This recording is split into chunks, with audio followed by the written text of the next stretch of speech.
Chapter 1. The Invisible Blueprint of Your Reality. We live in a world of profound duality. Look around you, and you will notice that nothing exists without its exact opposite. We have light and dark, hot and cold, up and down, fast and slow. You cannot have a left side without a right side.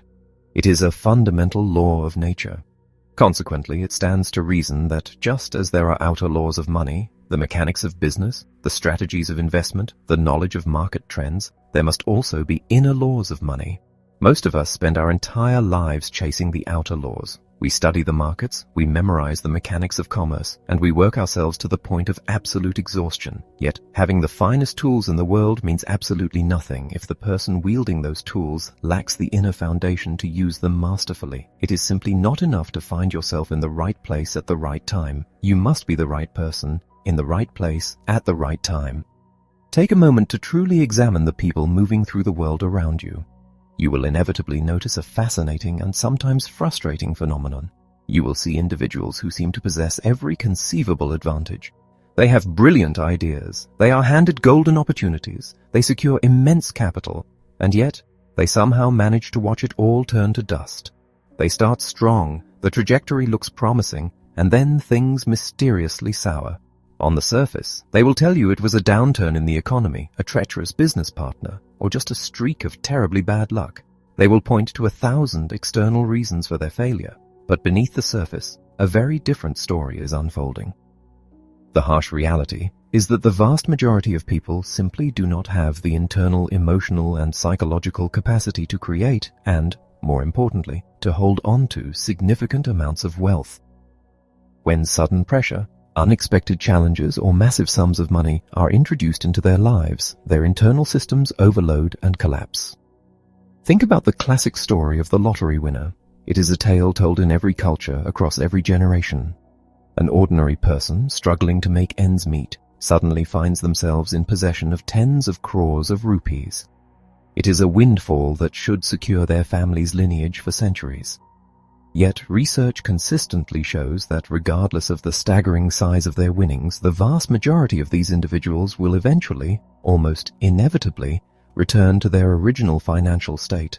They will bleed the money through poor investments, extravagant spending, or giving it away to every extended relative who knocks on their door, until they are back to the exact financial baseline they can comfortably handle psychologically. Contrast this with the trajectory of the self-made titan. When these individuals lose their fortunes, and many do take massive risks that result in total bankruptcy, they rarely stay broke for long. You have likely read stories of famous billionaires who lost everything, owing more money than most people can fathom, only to earn it all back and then some a few short years later. Why does this happen? It is because they may have lost their capital, they may have lost their real estate, but they never lost the single most vital ingredient of their success, their inner blueprint for wealth.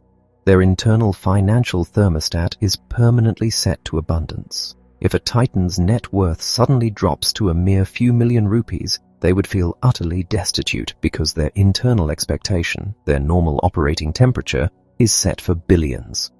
Most people, however, are walking around with a thermostat set for mere survival.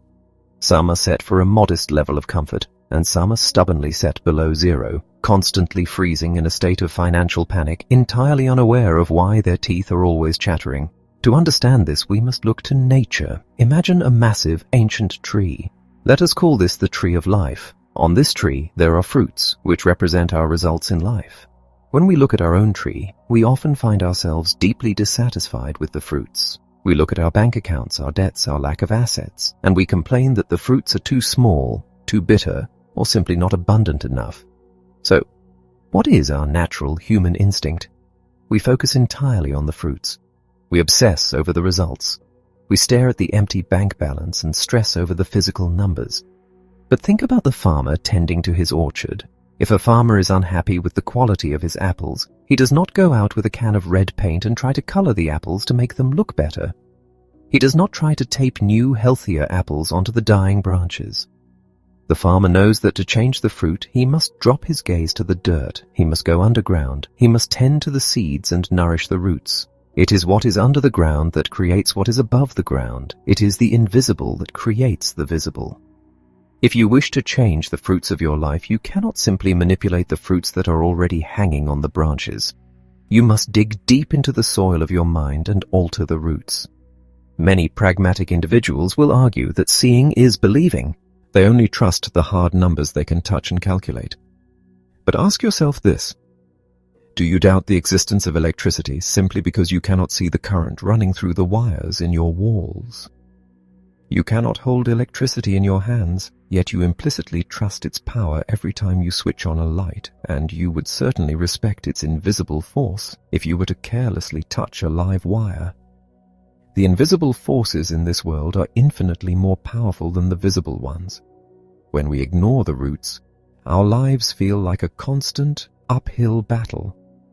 When we align our inner world with the laws of nature, our outer lives begin to flow with remarkable ease. This brings us to a fundamental truth about human existence. We do not live on only one plane of reality. We are existing simultaneously in 4 distinct quadrants. We live in the mental world, the emotional world, the spiritual world, and the physical world. The critical realization that eludes most people for their entire lives is that the physical world is nothing more than a printout of the other 3. Imagine you are sitting at your desk late at night, exhausted, drafting a highly important contract on your computer. You finish the document, hit the print button, and the paper slides out of the machine. You pick it up, review it, and to your horror, you spot a glaring, catastrophic typo right in the middle of the most important paragraph. Panicking, you grab a physical eraser. You scrub the paper violently, rubbing out the mistake until the page is nearly torn. Satisfied that the physical error is gone, you hit print again. The new page slides out. You look down, and the exact same typo is staring back at you. Bewildered, you decide you need a better tool. You run to the market and buy an industrial-strength eraser. You spend hours reading a comprehensive manual on advanced erasing techniques. You return to your desk, fully equipped and highly educated in the art of erasing. You scrub the physical paper until your hands ache. You hit print one more time, and there it is again. The same mistake. You scream in frustration, wondering if you're losing your mind. But the answer is agonizingly simple.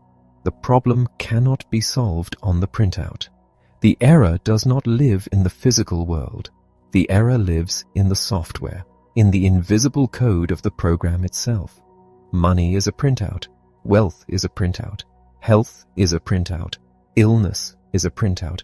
Your physical weight is a printout. We live in a universe governed by strict cause and effect. Have you ever heard someone complain that their lack of money is a terrible problem? The profound truth is that a lack of money is never ever a problem. A lack of money is merely a physical symptom of what is going on underneath the surface. The lack of money is the effect, but the root cause lies entirely within the mental, emotional, and spiritual software you are running. If things are not going well in your outer physical life, it is an absolute guarantee that things are not going well in your inner life. To change your financial reality, you must first understand the precise mechanism of how reality is manifested. It is a simple, unbreakable formula used by the most brilliant minds in the study of human potential. It dictates that your thoughts lead to your feelings lead to your actions, and your actions lead to your results. Every single financial decision you make begins as a spark in your mind. But your mind is essentially a massive, complex filing cabinet.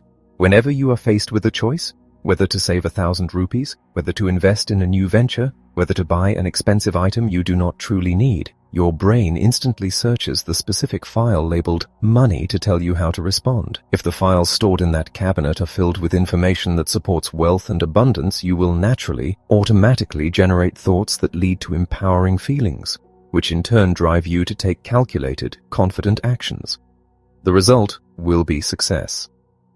However, if your money files are corrupted, if they are filled with fear, scarcity, guilt, or a deep-seated belief that wealth is somehow wrong or unattainable, your thoughts will automatically trigger feelings of anxiety or inadequacy.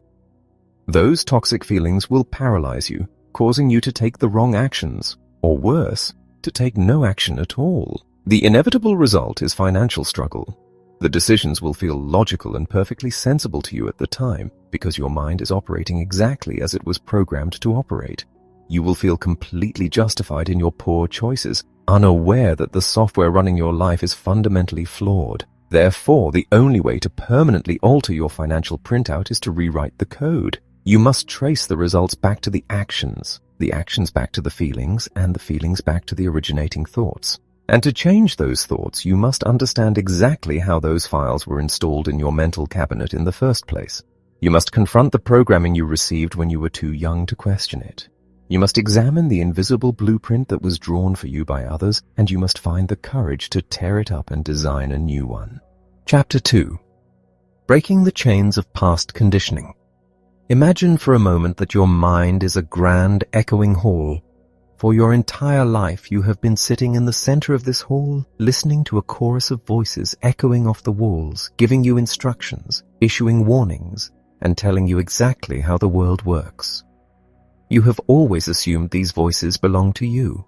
You have believed that these are your own organic thoughts, your own deep-seated beliefs, and your own logical conclusions about wealth, success, and survival.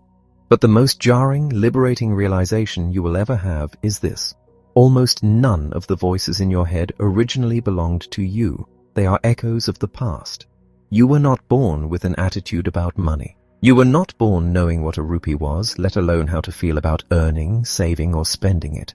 Every single belief you currently hold about your finances was meticulously taught to you, programmed into your subconscious mind when you were a completely defenseless, impressionable child. This programming forms the invisible blueprint we discussed earlier. But to change that blueprint, we cannot simply stare at it. We must understand exactly who drew the lines, who laid the foundation, and what faulty materials they used. Our conditioning comes to us through 3 primary channels, weaving together to create the financial straitjacket that most people wear for their entire lives. We are shaped by what we heard, what we saw, and what we emotionally experienced. Let us begin with the first channel, verbal programming.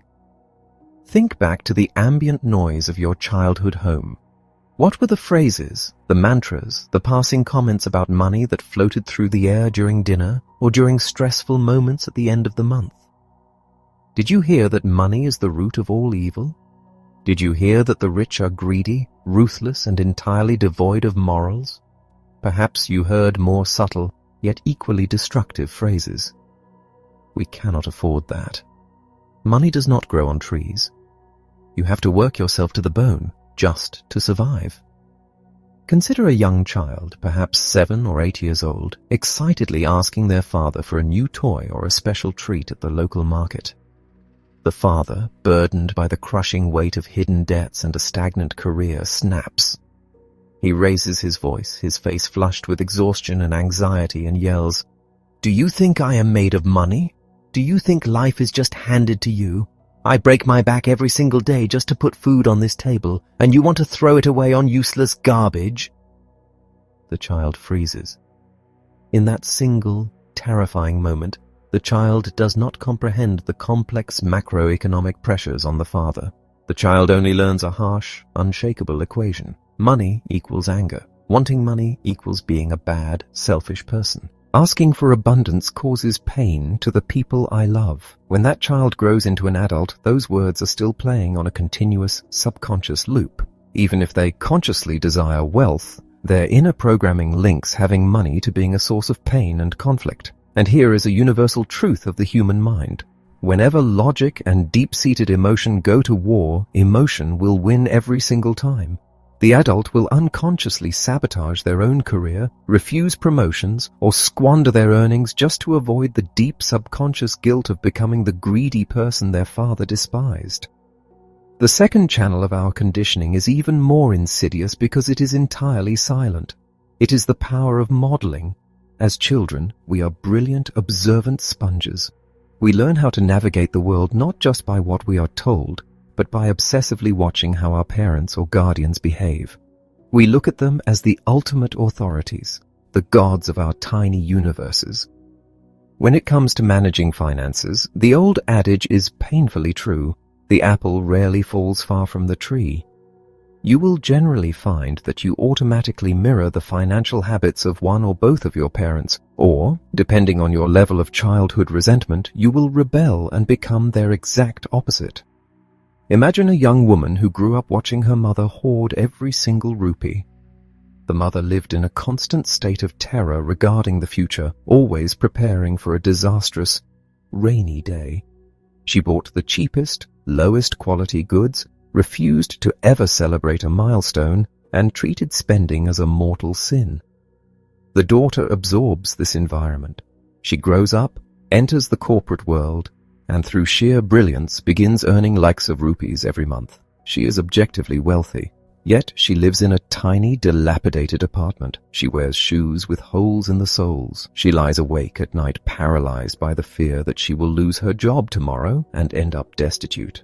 She has a massive bank account, but she is living in agonizing poverty of the mind. She modeled her mother's fear. She is saving for a rainy day, and by virtue of the universe's law of focus, a rainy day is exactly the atmosphere she is constantly generating in her own life.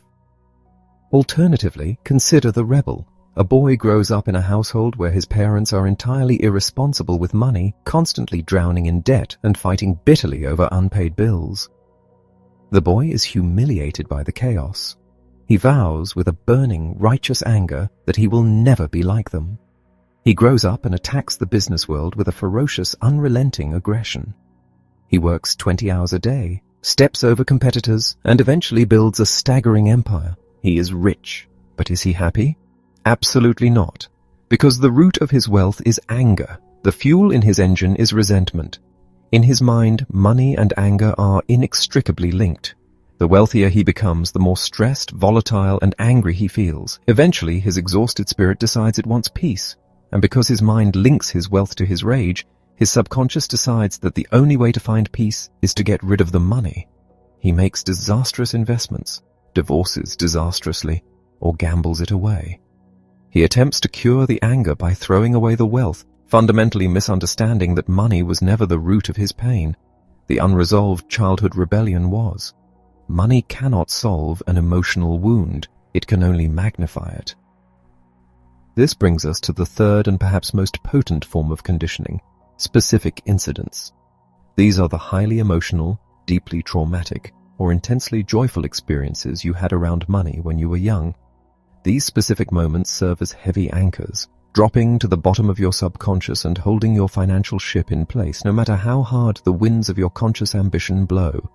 Picture a family sitting in a crowded restaurant enjoying a rare outing. The bill arrives, and suddenly the atmosphere shatters. The mother and father begin to argue over the cost. The argument escalates into a vicious public screaming match. Insults are hurled. Tears are shed. The entire restaurant goes completely silent, staring in pity and disgust at the family. The children shrink into their chairs, their faces burning with a shame so hot it feels like physical pain. In that excruciating moment, what does a child learn about money? They do not learn about budgeting or financial planning. They learn that money is the destroyer of peace. Money is public humiliation. Money is the thing that makes the people I love hate each other. Fast forward 20 years, and that child will be an adult who literally cannot hold on to cash. The moment their bank account rises, a silent alarm goes off in their nervous system. Their subconscious perceives the money as a deadly threat to their emotional survival. They will immediately find a way to overspend, lend it to a friend who will never repay it, or lose it in a reckless venture, all in a desperate, invisible attempt to protect themselves from that remembered agony. Take a hard, unflinching look at your life right now. Look at your bank account, your debts, your income stream, and your level of financial stress. These numbers are not an accident. They are not the result of the current economic climate or the industry you work in. They are the exact, precise manifestation of your internal financial thermostat. If a room's thermostat is set to 22 degrees, the room will remain at 22 degrees. If a window is opened and a freezing winter breeze drops the temperature to 15 degrees, what happens? The thermostat kicks in, the furnace ignites, and the temperature is driven right back up to 22. Conversely, if a sweltering summer heatwave pushes the room to 30 degrees, the air conditioning activates, cooling the room back down to its programmed setting. Your financial life works exactly the same way. If your internal money blueprint is set for a modest, struggling income and you suddenly land a massive client or receive a generous bonus, your financial thermostat will panic. It will perceive this sudden abundance as an unnatural anomaly. Almost immediately, you will find a way to normalize the temperature. Suddenly, your car's transmission will mysteriously fail. Your roof will develop a massive leak. You will feel an irresistible, impulsive urge to buy expensive, depreciating luxuries you do not need. The money will flow out of your life with terrifying speed until your bank account drops back down to the exact number your mind feels comfortable with. You will shake your head, blame your bad luck, and go back to the struggle, entirely blind to the fact that your own subconscious engineered the entire loss. To permanently change the temperature of the room, you cannot just fight the hot or cold air. You must walk over to the wall and reset the thermostat. This requires a profound, courageous audit of your own mind. It begins with awareness. You cannot defeat an enemy you refuse to see. You must actively drag these hidden beliefs out of the darkness and into the light. Sit down in a quiet space and write out every single phrase, every argument, every lesson you absorbed about money when you were young. Look at the paper, read those words, then comes understanding. Look at your current financial struggles and draw a direct, undeniable line back to those childhood observations. Recognize the devastating impact this inherited programming has had on your choices, your fears, and your limitations. And finally, you must achieve disassociation. When you look at those beliefs, you must realize with absolute clarity that they are not you. They are just old recordings, taped over your mind by people who were likely struggling with their own inherited fears. You are the recorder, not the cassette tape. You are the hardware, not the flawed software. You have the sovereign right, in this present moment, to eject that tape, throw it away, and install a new way of thinking. You are no longer the helpless child absorbing the fears of the adults around you. You are the architect of your own mind. You can choose to release the past. You can choose to adopt thoughts that empower you, that support your happiness, and that drive you relentlessly toward true, unbridled wealth. Chapter 3. Taking the Wheel of Your Destiny. If you truly want to build a life of undeniable wealth, you must first accept a terrifying but liberating truth. You are the one sitting at the steering wheel of your existence. You are driving the car. If you do not believe this with every fiber of your being, then you inherently believe that you are merely a passenger in your own life, sitting in the back seat, completely at the mercy of the driver, the road conditions, and the weather. That is the mindset of a passenger, and a passenger has absolutely no control over their final destination. To create lasting abundance, you must believe that you are the architect of your success, the architect of your mediocrity, and the architect of your financial struggles. Consciously or unconsciously, it is always you. Yet, instead of taking this supreme responsibility, the vast majority of people choose to play a completely different role. They choose to play the victim.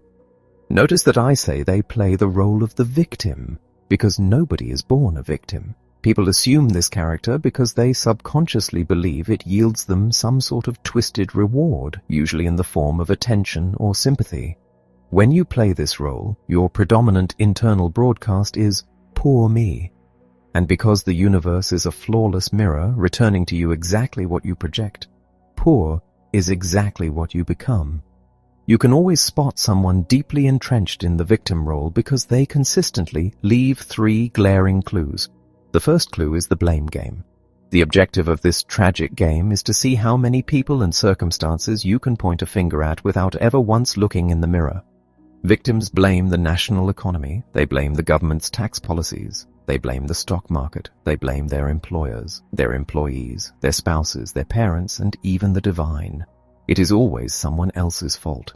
Think of someone you might know who has spent the last decade in the exact same stagnant position. Every time you meet them for coffee, they have a new villain in their story. 5 years ago, it was a ruthless manager who stifled their brilliance. 3 years ago, it was an unfair corporate restructuring. Today, it is a shifting industry landscape that unfairly favors the youth.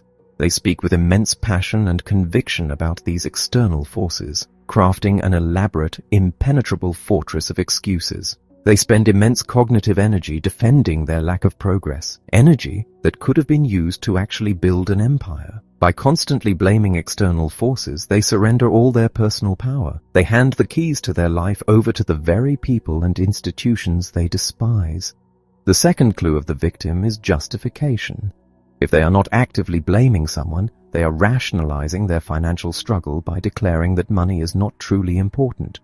They will look you dead in the eye and say, "Money is not as important as love," or "Money is not as important as happiness." This is an absurd and paralyzing comparison.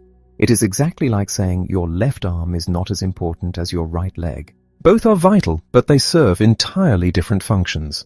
Money is exceptionally important in the areas of life where it works, and utterly useless in the areas where it does not. Love will make your home a joyful place, but love will not pay the builders who construct the hospital that saves your child's life. Love will not pay the grocer for the food on your table. When someone tells you that money is not important, it is an absolute guarantee that they do not have any. If you walked around telling everyone that your spouse was not important to you, how long do you think they would stick around? Money reacts the exact same way. If you do not value it, it will vanish from your life.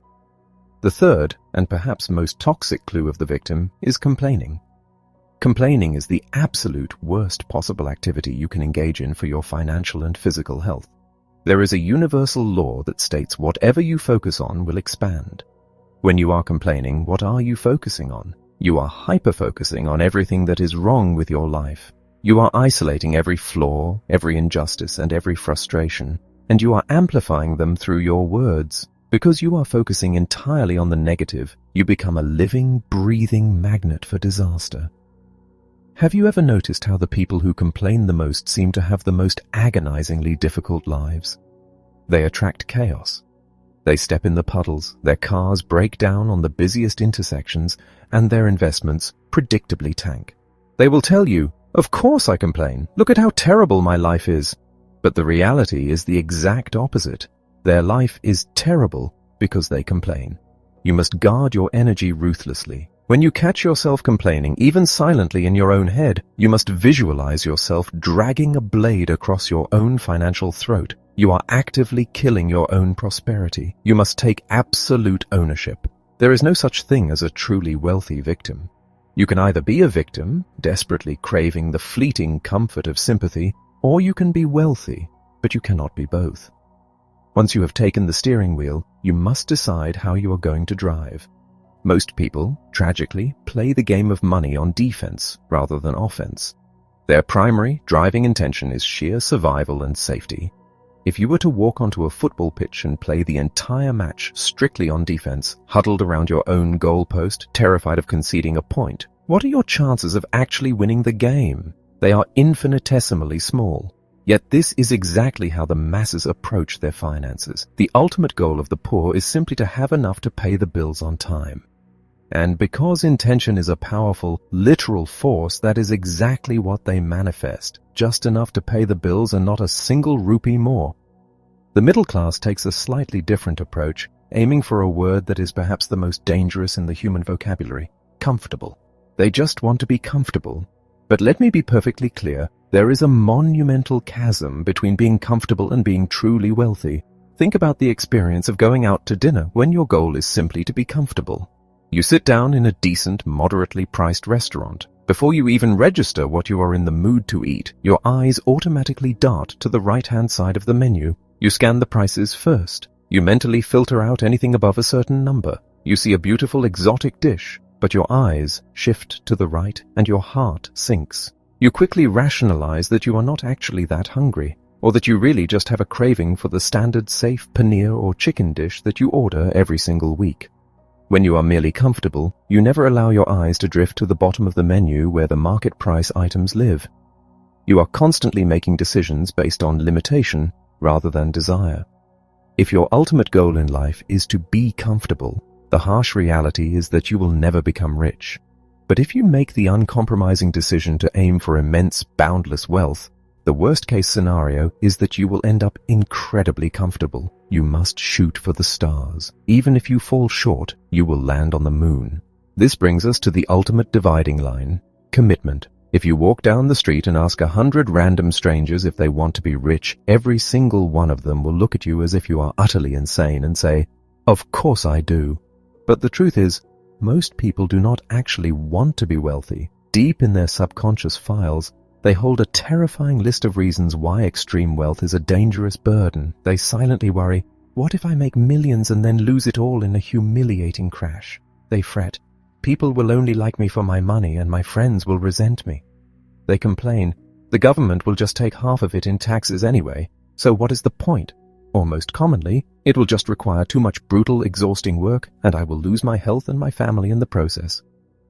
Because they harbor these deep-seated fears, they send incredibly mixed, contradictory messages out into the world. Imagine the universe as a giant cosmic mail-order department, constantly attempting to deliver exactly what you order through your energetic focus. One morning, you wake up motivated and declare, "I am going to build an empire."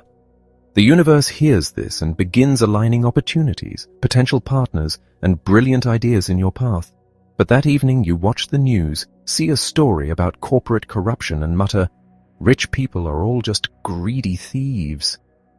The universe, completely confused by this sudden change in your order, halts the delivery of opportunities.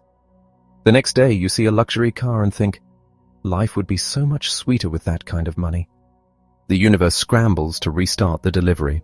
Then the weekend arrives, you feel tired, and you sigh, "Money is not that important anyway, I just want to relax." The universe throws its hands up in ultimate frustration and screams, "Make up your mind. I will give you whatever you want. Just tell me clearly what it is." The number one reason most people never get what they want is that they do not actually know what they want. Wealthy people do not send mixed messages. They are completely, unshakably clear that they desire wealth. They have moved far beyond merely wanting. There are 3 distinct levels of desire. The first level is, "I want to be rich." This is passive.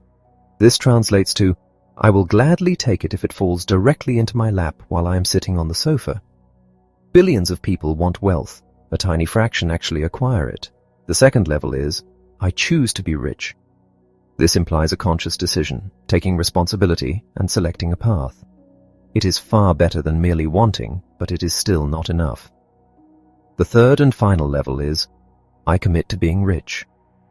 The true definition of commitment is to devote oneself entirely, holding absolutely nothing back.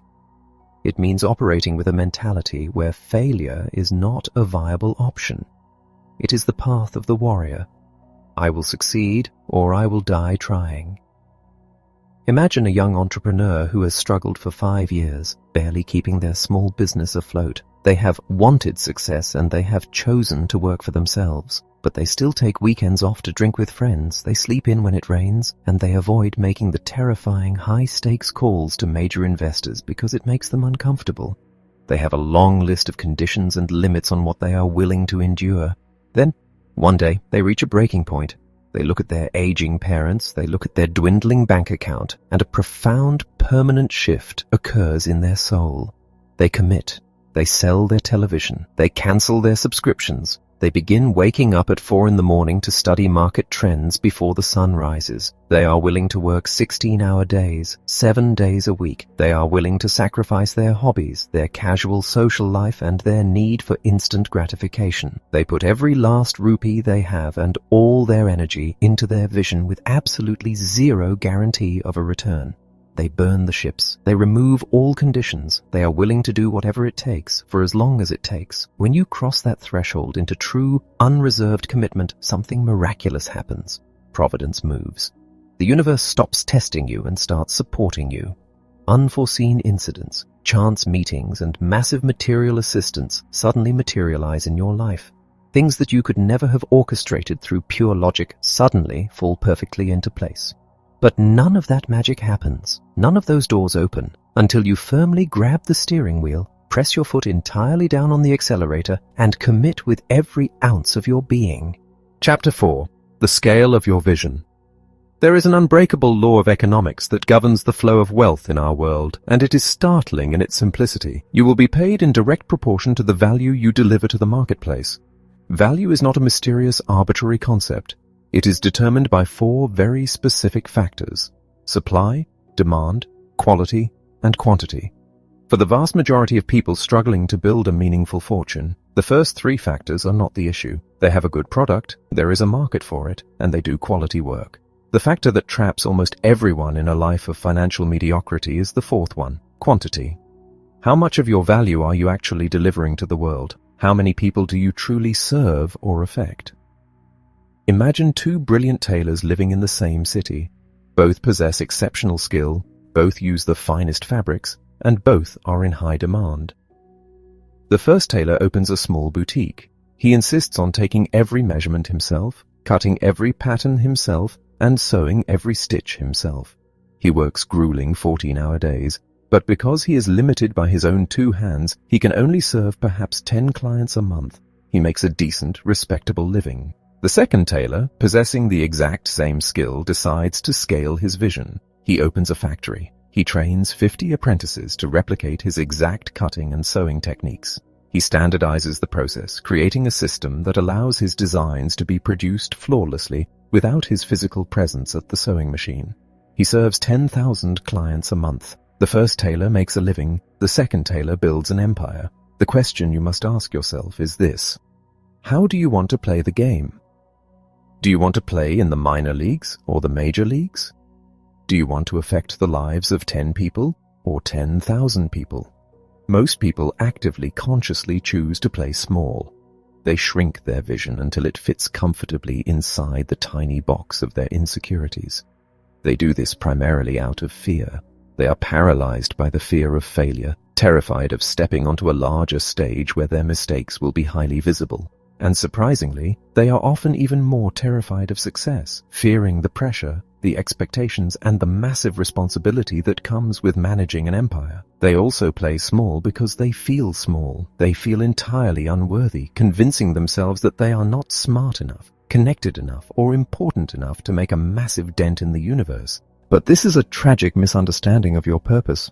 Your life is not just about you. It is about adding your unique piece of the puzzle to the world. You were born with specific, natural talents, and those gifts were not given to you so you could hoard them in a tiny, frightened corner of your life.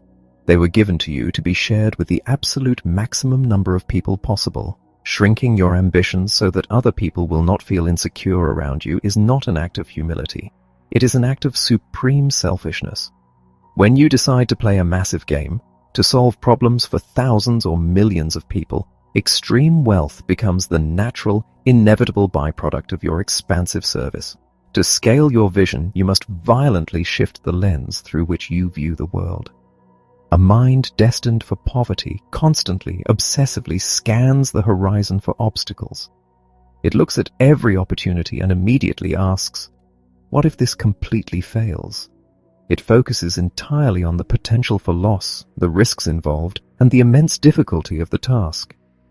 A mind destined for wealth looks at the exact same landscape and sees boundless potential. It focuses on the rewards, the growth, and the possibility.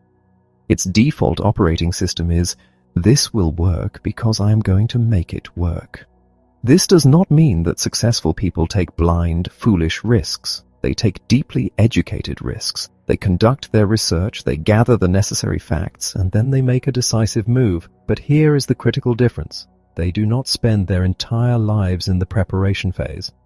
Those who struggle financially often claim they are simply getting ready for an opportunity. They spend weeks, months, and even years researching, hesitating, and waiting for the perfect, frictionless moment to begin.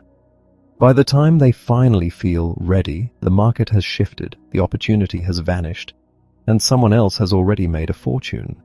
You can never know all the information in advance, and you can never fully prepare for every conceivable obstacle. Life does not move in a straight, predictable line. It winds and twists like a raging river. You can only see as far as the very next bend, and it is only by navigating to that bend that the next stretch of the river is revealed to you. To succeed, you must adopt the philosophy of ready, fire, aim. You get as ready as you possibly can in the shortest amount of time, you take immediate action, and then you adjust your course as you learn from the reality of the battlefield. You must learn to enter what we can call the corridor. Imagine a woman who dreams of launching a massive nationwide chain of organic grocery stores. The poor mindset dictates that she must spend 5 years drafting a flawless business plan, securing millions in impossible funding, and agonizing over every hypothetical supply chain failure before she even begins. The wealthy mindset tells her to simply get into the corridor. She goes to an existing, highly successful organic market and gets a job sweeping the floors and stocking the shelves. She is now inside the arena. She is not just reading about the business, she is living it. She talks to the managers. She observes the inventory cycles. She learns the names of the most reliable suppliers, and she discovers the hidden profit margins of the fresh produce section. She is getting paid to receive a masterclass in the exact industry she intends to conquer. Furthermore, once she is inside the corridor, doors begin to open that she could never have seen from the outside. She might discover a massive unfulfilled demand for a specific type of organic spice, pivot her entire vision, and build a wildly successful distribution company instead. Action will always beat inaction. The wealthy get started, trusting their ability to course correct, while the poor stay paralyzed in the parking lot, waiting for all the traffic lights in the city to turn green at the exact same time. As you expand your scale and step boldly into the corridor, you will inevitably confront the ultimate limiting belief, the illusion of scarcity. We have been deeply conditioned to believe that we must constantly choose between the things we desire. We operate on an either-or mentality. We ask ourselves, do I want a spectacularly successful career, or do I want a deeply loving relationship with my family? Do I want to focus intensely on building my business, or do I want to have time for fun and recreation? Do I want to accumulate a massive fortune, or do I want to do deeply meaningful work that I love? The middle class and poor mindsets accept this false dichotomy as a law of nature. They choose one option and mourn the loss of the other. The truly wealthy mindset violently rejects the premise of the question. When faced with an either-or choice, the wealthy mind immediately asks, how can I have both? This single question has the power to shatter your limitations. It forces your brain to bypass the boundaries of conventional logic and search for creative, expansive solutions. You absolutely can have a thriving career and a beautiful family. You can have intense focus and joyous recreation. You can have millions of rupees and a life filled with profound spiritual meaning. The idea that money and happiness are mutually exclusive is a toxic, fabricated myth designed to keep you small. This scarcity mentality is most destructive when it comes to the belief that the world possesses a finite pie of wealth. Many people subconsciously believe that if they take a massive slice of the pie, they are somehow depriving someone else of their share. They feel a vague, paralyzing guilt about acquiring abundance. But wealth does not work like a pizza. Money is not a static resource that gets depleted when it is held. Imagine you are standing in a circle with 4 other people. You hold a 500 rupee note. You use that note to buy a beautiful handcrafted pen from the person next to you. Now, you have the value of the pen, and they have the 500 rupees. That person turns and uses the exact same 500 rupee note to buy a notebook from the third person. The third person uses it to buy a service from the fourth. That single, solitary piece of paper has just circulated through the group, creating value, sustenance, and reward for every single person it touched. The money was not depleted. It acted as a conduit for continuous enrichment. The more wealth you acquire, the more you are able to inject into the circulation of the global economy, creating infinitely more value for everyone around you. You must rid yourself of the debilitating idea that you must choose between being a good, pure, spiritual person and being a rich person. These two concepts have absolutely nothing to do with each other. Your goodness, your kindness, and your spiritual depth come entirely from the condition of your heart and soul. Money is merely an amplifier. It will only make you more of exactly what you already are. If you are a cruel, selfish person, immense wealth will give you the power to be exceptionally cruel and selfish.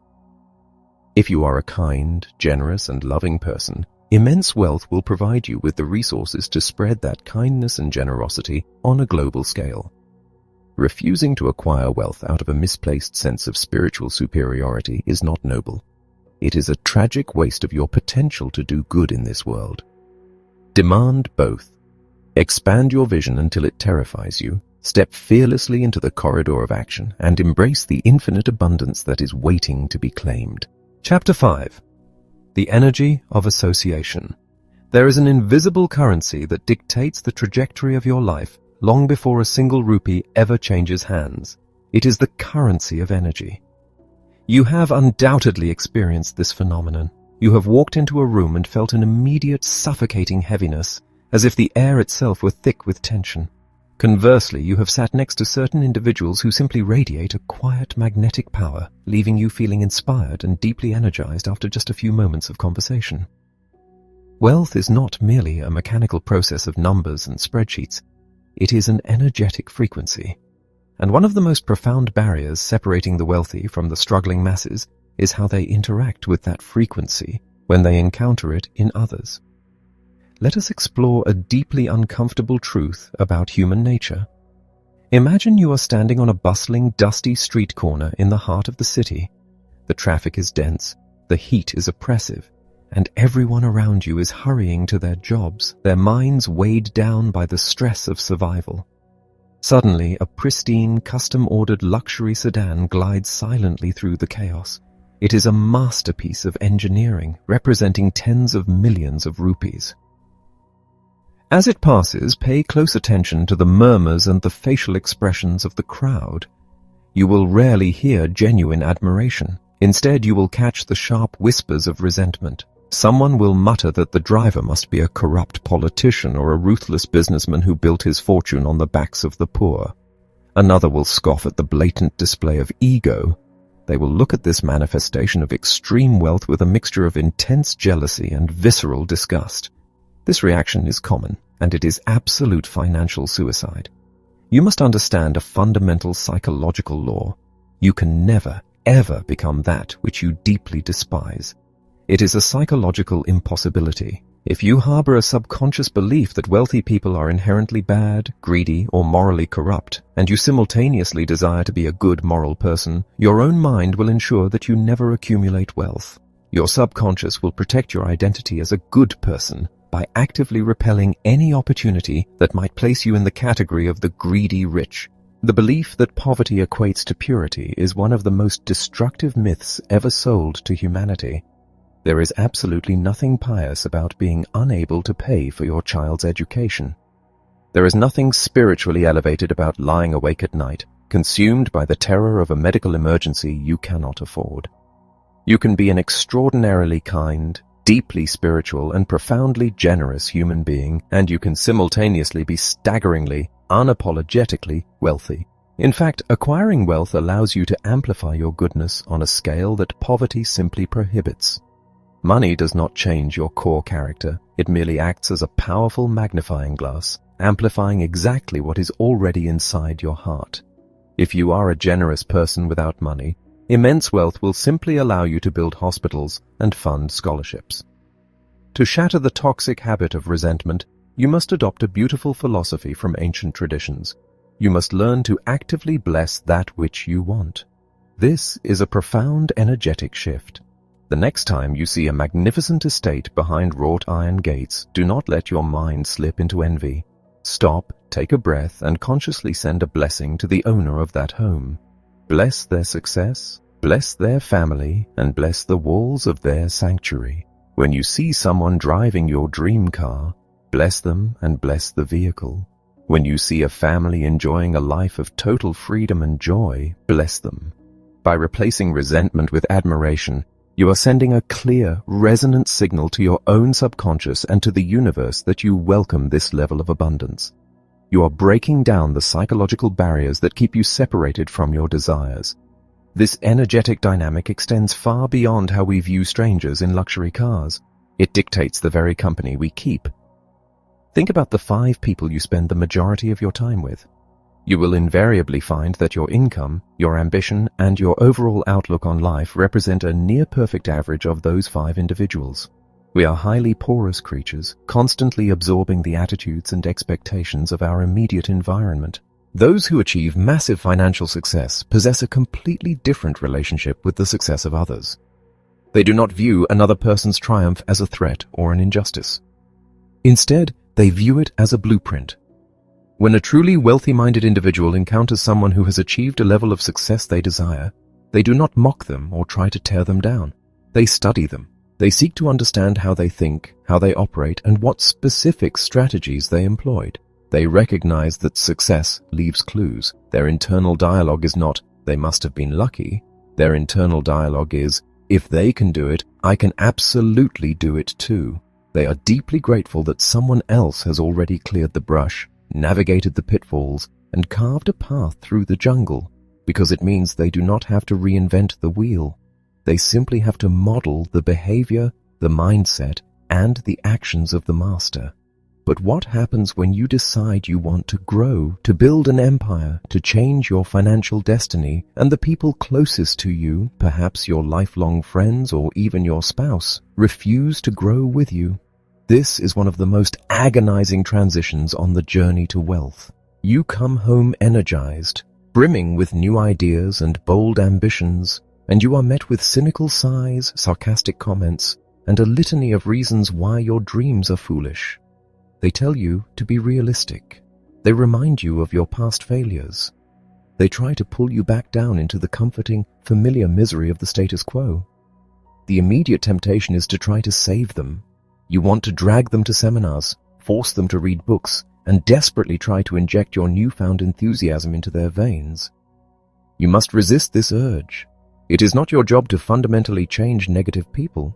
Attempting to do so will only drain your precious energy and pull you back into their gravitational field. Your only job is to be the absolute best version of yourself. Your job is to focus relentlessly on your own growth, to build your wealth, to radiate happiness, and to stand as a living, breathing testament to what is possible. Be the light. Eventually, the blinding reality of your success will force them to make a choice. They will either put on sunglasses and ask you how you did it, or they will cover their eyes and walk away. You must protect your energy with the ferocity of a warrior defending a fortress. Energy is highly contagious. You are either affecting the people around you, or you are being infected by them. Imagine standing next to someone who is violently coughing and sneezing with a highly contagious, debilitating virus. You would not pull them into a tight embrace. You would respectfully but swiftly move away to protect your own health. Yet every single day, people subject their delicate, developing financial minds to the infectious, toxic negativity of chronic complainers, gossipers, and cynics. A negative mindset is a disease of the mind, and if you expose yourself to it long enough, you will catch it. You must ruthlessly curate your environment. You must actively seek out the company of positive, driven, and highly successful individuals. If you want to fly with the eagles, you cannot spend your days swimming with the ducks. This may require you to step wildly outside of your comfort zone. It may mean joining a high-end business network where you feel like the poorest person in the room. That feeling of discomfort is exactly what you need. It forces you to elevate your standards. It forces you to normalize wealth. When you surround yourself with people who consider making $1 million rupees a month to be a disappointing baseline, your own internal thermostat is violently wrenched upward. You must completely separate yourself from toxic environments and toxic conversations. Refuse to participate in workplace gossip. Walk away from the dinner table when the conversation turns to complaining about the economy or tearing down the success of others. Protect your focus. The journey to true wealth demands an unyielding commitment to your own mental environment. By actively admiring those who have what you want, and by fiercely guarding the gates of your inner circle, you create an energetic frequency that makes the accumulation of wealth not just possible, but completely inevitable. Chapter 6. Owning your value. If you truly desire to command the life you were meant to live, you must confront the most difficult battle of your journey, the battle against your own self-doubt. The transition from struggle to abundance is rarely blocked by external markets or unfair circumstances. It is almost always blocked by a fundamental, silent, and deeply damaging belief that you are not quite worthy of the rewards you seek. This feeling of unworthiness is a sickness of the mind, and it is the single greatest obstacle to your capacity to receive. You may work for a decade with backbreaking intensity, you may possess the talent of a genius, and you may have the perfect business model, but if your internal thermostat is calibrated to the belief that you are undeserving, you will unconsciously sabotage every single success that comes your way. Most of us have been conditioned by a lifetime of negative feedback. We have heard 20 no's for every yes, and 5 criticisms for every single moment of praise. This creates a deep-seated scar in our identity, a belief that we are somehow not enough. But here is the most liberating secret you will ever hear. Whether or not you feel worthy is entirely a made-up story. Nothing in this world carries any meaning except for the meaning you personally assign to it. There is no divine authority walking around at your birth, stamping your forehead with a label of worthy or unworthy. You are the one who decides. If you declare that you are worthy, you are. If you tell yourself you are not, you are not. Either way, you will live your life according to your story. Since you are the author of this story, why in the world would you choose to write one where the protagonist fails? It is a far more useful and empowering story to choose worthiness, and then proceed to take the actions that justify that choice. A critical component of this ownership is your absolute willingness to promote your own value. There is an archaic, destructive idea that suggests it is somehow impolite, arrogant, or crass to toot your own horn. In the polite circles of society, we are taught to be humble, to stay quiet, and to wait for others to notice our brilliance. But let me be entirely clear. If you are operating in the real world of business and wealth creation, if you do not promote your own value, I guarantee that nobody else will do it for you. Rich people are masters of promotion. They are able to package their offerings, their products, and their very selves with passion and enthusiasm. They do not hide their light under a bushel because they have a deep, unshakable conviction in the value they provide to others. If you truly believe that the product, service, or idea you are offering will solve a genuine problem and improve someone's life, then it is not just an option to promote it. It is your moral duty. Imagine you are carrying a cure for a debilitating disease and you walk past someone suffering in pain. Would you hide the cure in your pocket because you felt too shy or too cool to mention it? Of course not. When you are hesitant to promote your own value, it is usually because you do not yet fully believe in what you are selling, or worse, you do not believe in yourself. Leaders are always great promoters. They have followers because they can sell a vision that inspires others to act. Whether you are a business owner, a commissioned salesperson, or a high-level executive, your ability to articulate your value and demand to be rewarded for it is the difference between a life of scraping by and a life of financial mastery. This leads to the crucial question of how you allow yourself to be paid. Poor people consistently choose to be paid based on their time. They trade an hour of their life for a set amount of money, oblivious to the fact that their time is a finite resource. If you are paid for your time, you are effectively placing a hard, impenetrable ceiling on your income. You can only work so many hours in a day before you burn out completely. Rich people, conversely, always choose to get paid based on their results. They align their income with the value they produce, not the clock they punch. Most people are terrified of this concept because it involves risk. They view a steady, predictable, but limited salary as security. But what they fail to see is that true security is not a steady paycheck from an employer who could fire you at any moment. True security is the unshakable confidence that you can produce value and earn money in any economic climate. If you are stuck in a cycle of trading time for a fixed salary, start small. Propose a new compensation plan to your employer that includes performance bonuses tied directly to the results you deliver. If that is not possible, start your own business on the side or take a position that relies on commissions. You must move away from the safety of a fixed income because that safety is the very thing that is keeping you in financial prison. Once you open yourself up to being paid for your results, you must also be an excellent receiver.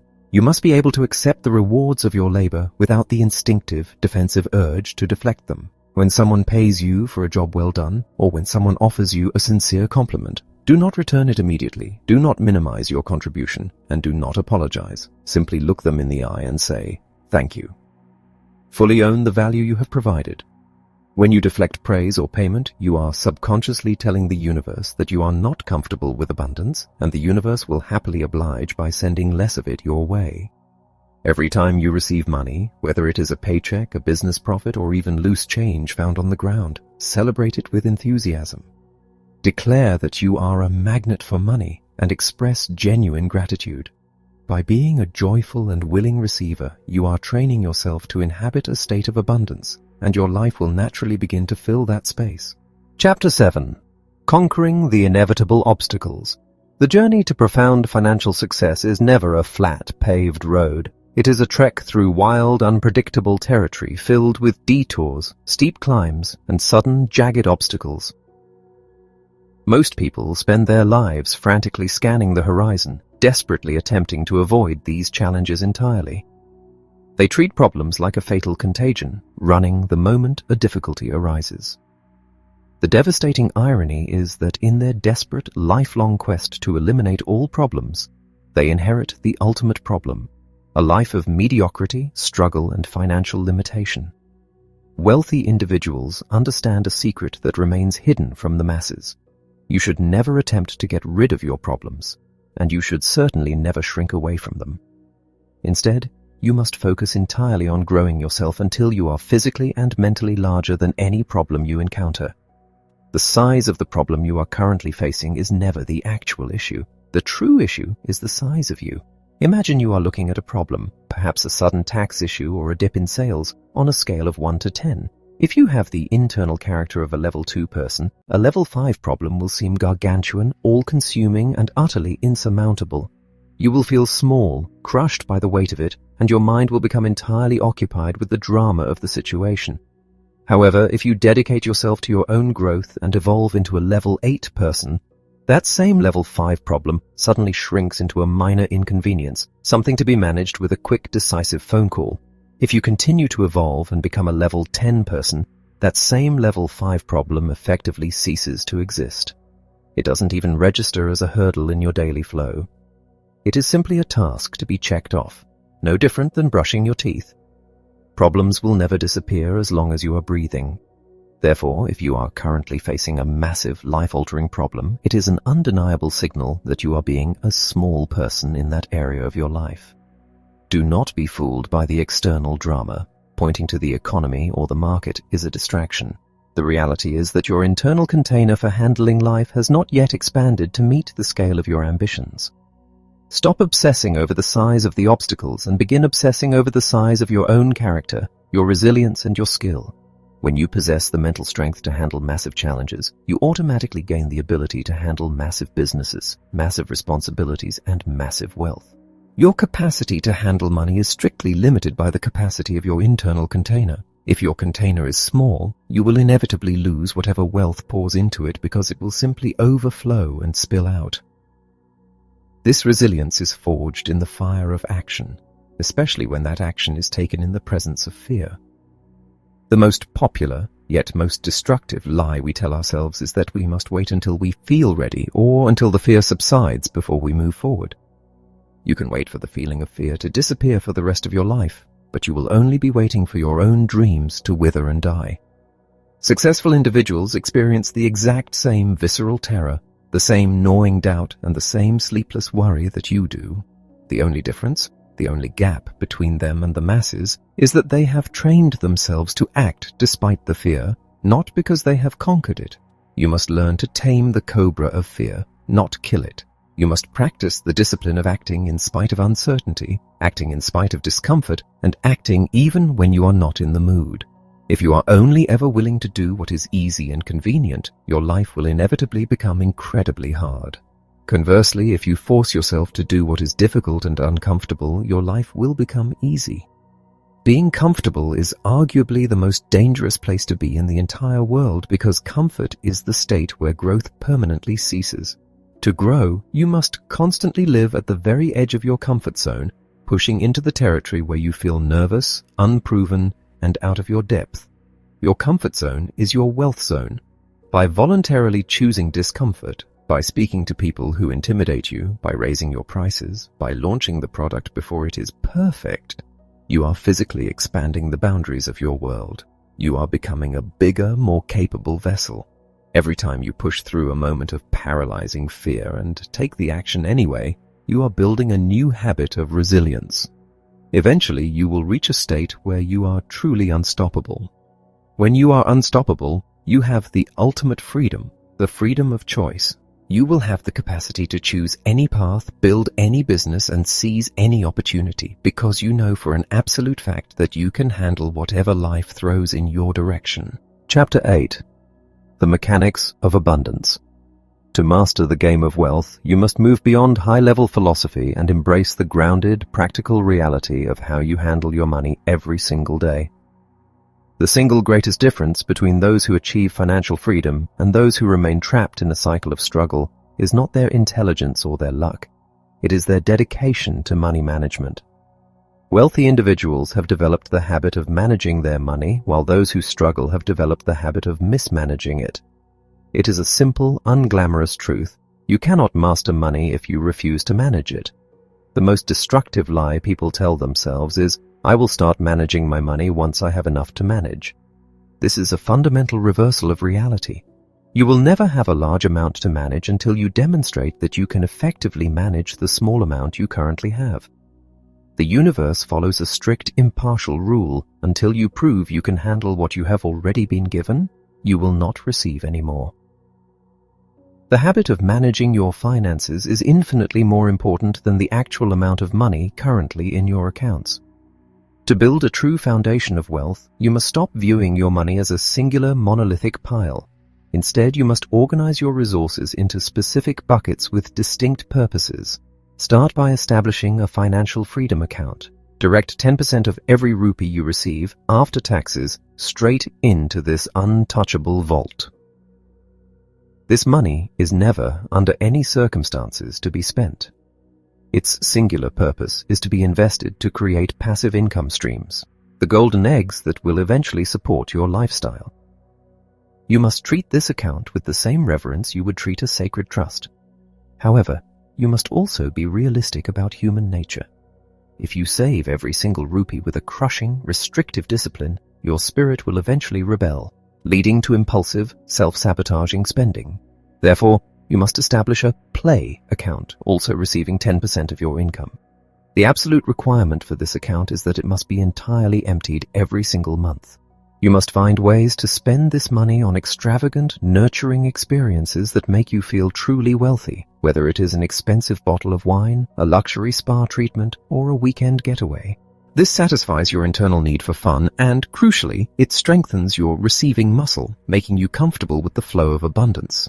Beyond these, you should divide your remaining resources to handle your necessities, your long-term savings for future expenditures, your education fund, and your charitable giving. By systematizing your finances in this way, you remove the emotional burden of decision-making. You no longer have to wonder if you can afford something, you simply consult your buckets. This system provides the balance necessary to build for the future while enjoying the present, ensuring that your financial life is not a frantic, erratic ride, but a smooth, predictable progression. While you are mastering your daily management, you must simultaneously shift your focus from your working income to your total net worth. Most people in our society only obsess over their paycheck, how much they earn each month. But working income is only one small piece of the puzzle. True wealth is measured by your net worth, the total value of everything you own minus everything you owe. If you focus only on your paycheck, you are trying to drive a bus with only one working wheel, resulting in a slow, bumpy, and incredibly frustrating journey. To create a fast, smooth ride, you must manage the four wheels of net worth: increasing your income, increasing your savings, increasing your investment returns, and simplifying your cost of living. You must become the relentless tracker of your own progress. Create a simple, stark document titled Net Worth. Document your starting position today and then every 90 days, without fail, update that number. This practice is transformative because of the law of focus. Where your attention goes, energy flows and results show. By forcing yourself to look at your net worth every quarter, you are signaling to your mind that this is a priority. You will find yourself making different choices, cutting unnecessary expenses, and seeking out better investment returns because you are tracking the score. What you track, you improve. Whether you are currently starting from zero or are already well on your way, this simple act of accountability will do more to build your fortune than almost any other single financial strategy. Chapter 9. The Engine of Freedom. If you are like most people, you have spent the better part of your life being programmed with the singular heavy idea that you must work hard for your money. It is the foundation of the conventional narrative. Trade your sweat, your time, and your limited physical energy for a steady stream of compensation. But while hard work is a necessary component of the journey, working hard alone will never make you wealthy. If sheer labor were the primary driver of wealth, the individuals working the hardest, those slaving away in back-breaking physical jobs for 12 hours a day, would be the richest people on the planet. Yet we know the reality is quite the opposite. The individuals who truly command their finances have learned a secret that the masses miss. You must eventually make your money work as hard for you as you once worked for it. The goal of the money game is not just to accumulate a pile of cash. It is to reach a state of financial freedom where you no longer have to rely on your own physical labor to sustain your lifestyle. You reach this state the moment your passive income, money that flows to you without your active daily involvement, exceeds your monthly expenses. To win the game, you must understand that money is essentially a form of energy. Most people trade their work energy for money energy, but those who break free have learned to replace their direct labor with other, more efficient forms of energy. These forms include the work energy of other people, the automated power of business systems, and the growth potential of investment capital. There are two primary engines that drive passive income. The first is the concept of money working for you. This involves placing your capital into financial instruments such as stocks, bonds, mutual funds, or real estate that have the potential to appreciate in value, provide dividends, or generate consistent rental yields.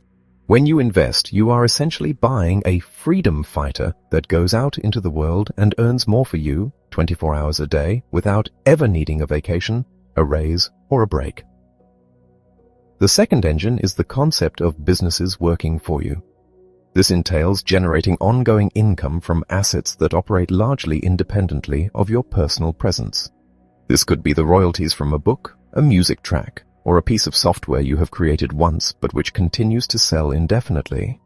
It could be the ownership of rental properties, coin-operated machines, or a systematized business that runs on clear, repeatable protocols. The objective is to design a structure where the business provides value to the world and you receive a share of that value as a reward, regardless of whether you are physically sitting in the office or sleeping in your bed.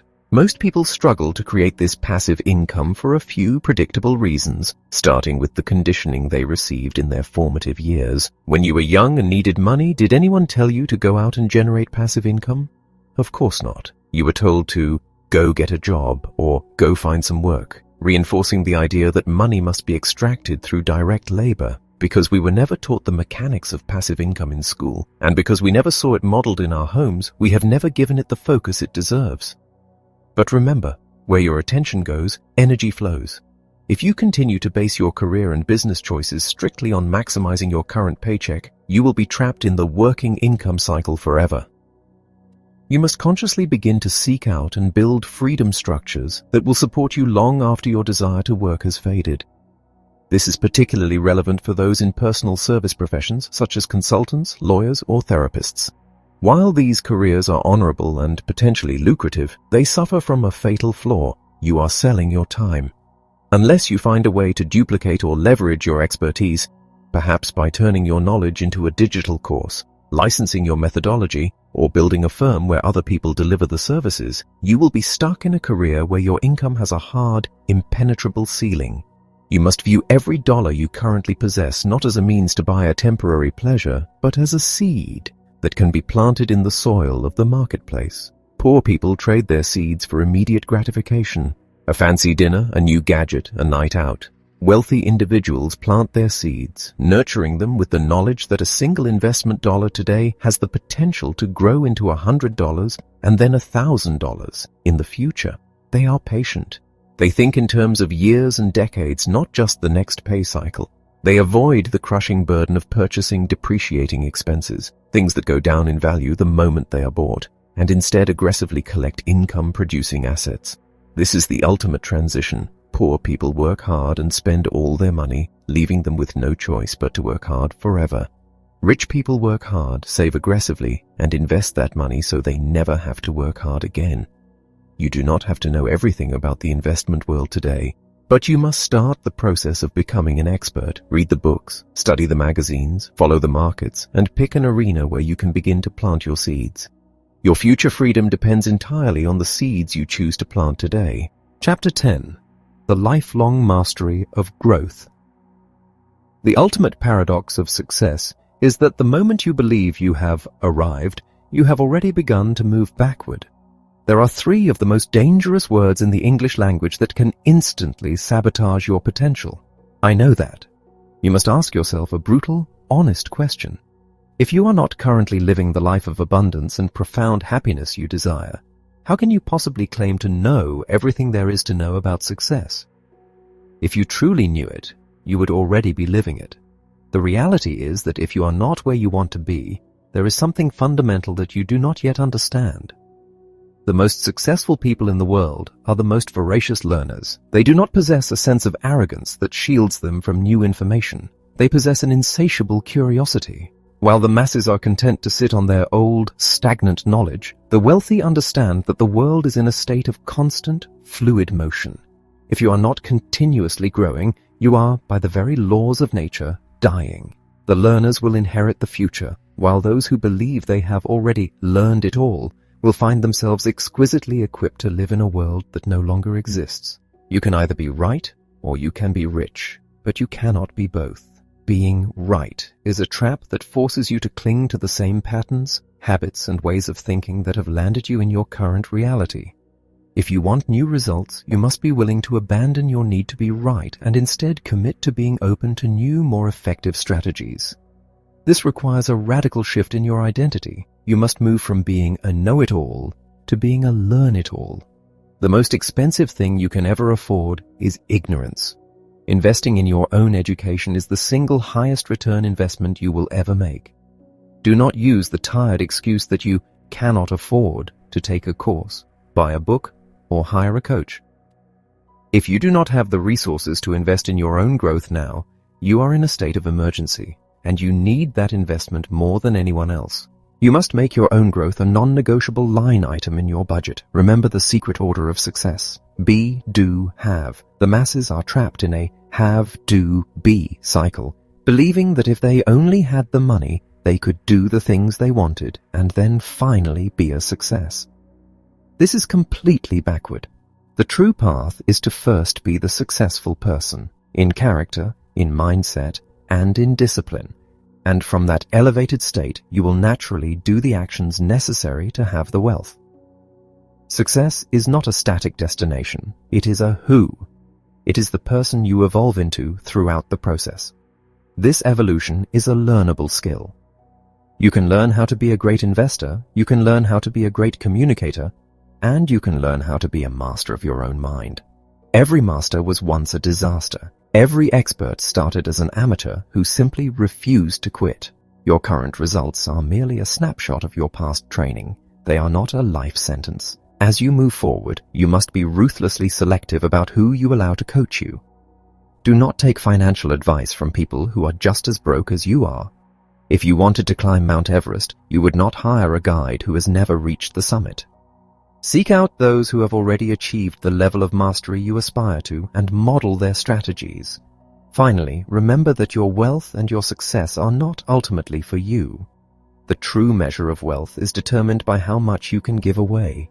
By raising your own consciousness, by taming your fears, and by achieving the financial freedom to choose your own path, you are adding light to the world. You are breaking the cycle of scarcity and fear that has trapped your lineage, and you are providing a new, expanded blueprint for those who follow you.